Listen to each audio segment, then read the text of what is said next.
ఓం నమ శివాయ ఛానల్లోకి స్వాగతం అండి. అందరికీ నమస్కారం అండి. ఈరోజు ఈ వీడియోలో మనం కన్యా రాశి వారి యొక్క జీవితం గురించి తెలుసుకుందాం. దేవుడు తన తీర్పుని ఇచ్చేశాడు. కన్యా రాశి వారికి నవంబర్ 27వ తేదీ సాయంత్రం 5 గంటల తర్వాత జరిగే సంఘటనలు ఇవే. అయితే కన్యా రాశి వారి యొక్క దినఫలాలు నవంబర్ 27వ తేదీ రోజున ఏ విధంగా ఉండబోతున్నాయి, సాయంత్రం 5 గంటల తర్వాత వీరి యొక్క జీవితంలో అసలు ఏం జరగబోతుంది, ఈ పూర్తి వివరాలు అన్నీ కూడా ఈరోజు ఈ వీడియోలో మనం వివరంగా తెలుసుకుందాం. అయితే వీడియోలోకి వెళ్ళే ముందు ఫ్రెండ్స్, మాదొక చిన్న రిక్వెస్ట్ అండి.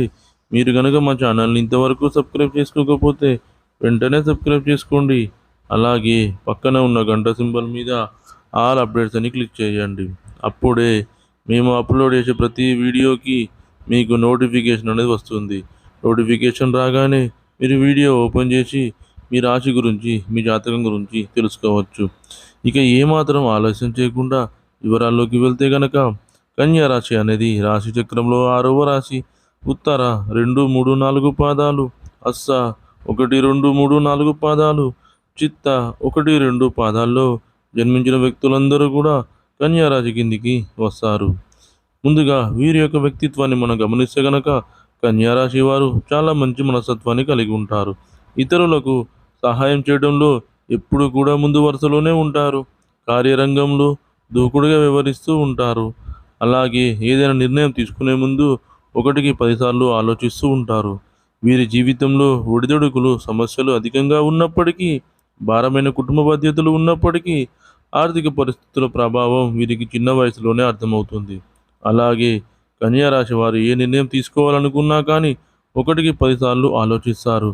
అధిక శ్రమతోనే వీరికి ధనార్జన అనేది చేకూరుతుంది. ఇక ముఖ్యంగా విషయంలోకి వస్తే కనుక, నవంబర్ 27వ తేదీ గురువారం యొక్క దినఫలాలు ఈ యొక్క కన్యా రాశి వారికి కనుక చూసినట్లయితే, సాయంత్రం 5 గంటల తర్వాత మీ యొక్క జీవితంలో ఊహించిన సంఘటనలు అయితే జరుగుతాయి. చాలా కాలంగా కలుసుకోవాలని అనుకుంటున్నటువంటి మిత్రులను ఈరోజు ఈ సమయంలో మీరు కలుసుకునే అవకాశాలు అయితే కనిపిస్తున్నాయి. అలాగే చాలా కాలం నుండి వారితో మీరు టైం స్పెండ్ చేయాలని అనుకుంటున్నారు. ఈరోజు వారితో సమయాన్ని అయితే గడపగలుగుతారు. అలాగే కన్యా రాశి జాతకులు ఎవరైతే ప్రేమ వ్యవహారాల్లో ఉన్నారో, ప్రేమ భాగస్వామితో కొంత సరదాగా సమయాన్ని గడిపే అవకాశాలు కూడా కనిపిస్తున్నాయి. మీ యొక్క ప్రేమ గురించి, అలాగే పెళ్లి గురించి మీరు ఒక నిర్ణయాన్ని కూడా తీసుకోబోతున్నారు. కుటుంబ సభ్యులతో మాట్లాడే విషయంలో మీరిరువురు కలిసి ఒక నిర్ణయం తీసుకునే అవకాశాలు అయితే కనిపిస్తున్నాయి. అలాగే కన్యా రాశి జాతకులకి సాయంత్రం 5 గంటల తర్వాత ఊహించని ఒక న్యూస్ అయితే వినిపించబోతుంది. మీ యొక్క కుటుంబ సభ్యులకు సంబంధించింది కావచ్చు, లేకపోతే బంధువులకు సంబంధించింది కావచ్చు, మీరు ఎక్స్పెక్ట్ చేయనటువంటి ఒక న్యూస్ వినే అవకాశాలు అయితే కనిపిస్తున్నాయి. అలాగే మీరు కనుక ఉద్యోగస్తులు అయితే కనుక, మీ యొక్క ఉద్యోగ జీవితంలో మాత్రం మీరు కొన్ని సవాళ్ళను ఎదుర్కోవాల్సి ఉంటుంది. మీకు పోటీదారులుగా ఉన్నటువంటి ఉద్యోగస్తులు ఎవరైతే ఉన్నారో, మీపై అధికారుల దగ్గర మీ గురించి చెడుగా చెప్పడానికి ప్రయత్నం చేస్తారు. ఈ సమస్యను అధిగమించడానికి మీరు ఖచ్చితంగా శివారాధన చేసుకోవాలి. అలాగే మీరు ఏ తప్పు చేయలేదని మీపై అధికారుల దగ్గర మీరు గట్టిగా మాట్లాడగలగాలి. ఎందుకంటే మీరు గనక మౌనంగా ఉన్నారంటే సమస్య తీవ్రత పెరుగుతుంది. అలాగని పై అధికారులతో మీరు వాదించడం లాంటి పనులు, లేకపోతే కఠినంగా మాట్లాడడం కానీ చేయకూడదు. సున్నితంగా మాట్లాడండి. వారికి నచ్చజెప్పడానికి ప్రయత్నం చేయండి. ఈ సమస్యను మీరు అధిగమించగలుగుతారు. ఇరుగు పొరుగు కుటుంబ సభ్యులతో మీకు కొంత విభేదాలు వచ్చే పరిస్థితులు ఉన్నాయి. కాబట్టి ఈ అంశంలో కూడా కన్యా రాశి జాతకులు ఈరోజు జాగ్రత్తగా ఉండాలి. ఒకరి గురించి మరొకరి దగ్గర ఈ విషయం కూడా మీరు చర్చించకూడదు.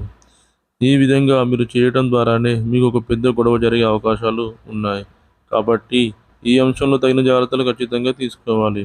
అలాగే మీ యొక్క జీవిత భాగస్వామికి సంబంధించి, వారి యొక్క కెరియర్కి సంబంధించి కావచ్చు, వారు చేస్తున్న పనికి సంబంధించింది కావచ్చు, ఒక గుడ్ న్యూస్ వినిపించే అవకాశాలు కూడా ఈరోజు దినఫలాల్లో మీకు కనిపిస్తున్నాయి. ఈ విధంగా సాయంత్రం 5 గంటల తర్వాత ఊహించని కొన్ని సంఘటనలు మీ యొక్క జాతకంలో కనిపిస్తున్నాయి. కన్యా రాశి వారు ఆర్థిక పురోగతి కోసం ఆ శ్రీ మహాలక్ష్మి దేవిని ఆరాధించండి. గణపతి ఆరాధన కూడా మీకు మేలు చేస్తుంది. విష్ణు సహస్రనామ పారాయణం కూడా మీకు శుభప్రదమైన ఫలితాలను అందిస్తుంది. అలాగే మీరు తులసి గోడ దగ్గర ప్రతి శుక్రవారం నాడు దీపం వెలిగించడం ద్వారా మీకు శ్రీ మహాలక్ష్మీదేవి యొక్క కరుణ కటాక్షాలతో పాటు విష్ణు భగవానుడి యొక్క దీవెనలు కూడా ఖచ్చితంగా లభిస్తాయి. రావి చెట్టు దగ్గర నెయ్యి దీపం వెలిగించడం ద్వారా కూడా శుభప్రదమైన ఫలితాలు అయితే పొందుకుంటారు. చూశారు కదండి ఫ్రెండ్స్ ఈ వీడియో కనుక మీకు నచ్చినట్లయితే లైక్ చేయండి, షేర్ చేయండి. మరిన్ని మంచి మంచి వీడియోల కోసం మన ఛానల్ని ఇప్పుడే సబ్స్క్రైబ్ చేసుకోండి.